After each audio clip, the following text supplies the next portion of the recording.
Hello everyone, সবাই কেমন আছেন? আশা করি ভালো আছেন। দেখুন এগুলো কি সজনে পাতা, আমার খুব প্রিয়। আজকে গাছ থেকে পেড়ে এনেছি, সজনে পাতা বড়া করব। এই জন্য দেখুন মসুরির ডাল নিয়েছি, মসুরির ডাল ব্লেন্ড করে নিলাম। আমি এখানে সাথে দিয়েছি ময়দা, চালের গুঁড়া, লবণ, হলুদ, একটু স্বাদ লাগার জন্য চিনি এবং কাঁচামরিচ। এগুলো সবগুলো একসাথে করে মেখে নিচ্ছি। আর কতক্ষণ রেখে দিলে মেখে নিলে এগুলো নরম হয়ে যাবে। এরপর গোল গোল বল করে নিয়েছি।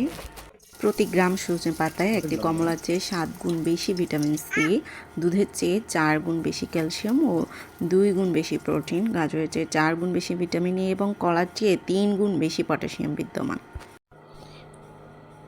এইভাবে বল করে করে সবগুলো দিয়ে দিবেন। আমার এখানে মোট 10টির মতো হয়েছে। কিছুক্ষণ রেখে উল্টে উল্টে দিবেন।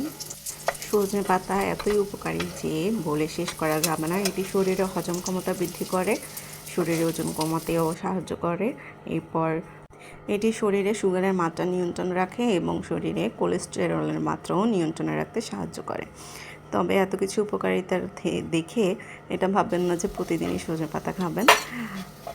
প্রতিদিন একটা জিনিস ভালো লাগে না। দেখুন আমার হয়ে গেছে, এখন নামিয়ে ফেলছি। অতিরিক্ত কোনো কিছু খাওয়াই ঠিক নয়। দেখুন আমার রান্না হয়ে গেছে। আজকের দুপুরের রান্নাবান্না আমার এটা হচ্ছে ডাঁটা দিয়ে, কই মাছ দিয়ে, টমেটো দিয়ে ঝোল, আর এটা হচ্ছে পাতাকপি দিয়ে আলু দিয়ে ভাজি। দেখুন আমার রান্না কেমন হয়েছে।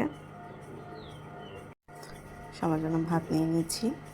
আমার আজকের ভিডিও কেমন লেগেছে আপনাদের কাছে জানাবেন। ভালো লাগলে লাইক, কমেন্ট এবং শেয়ার করবেন এবং সাবস্ক্রাইব করতে ভুলবেন না। ধন্যবাদ সবাইকে।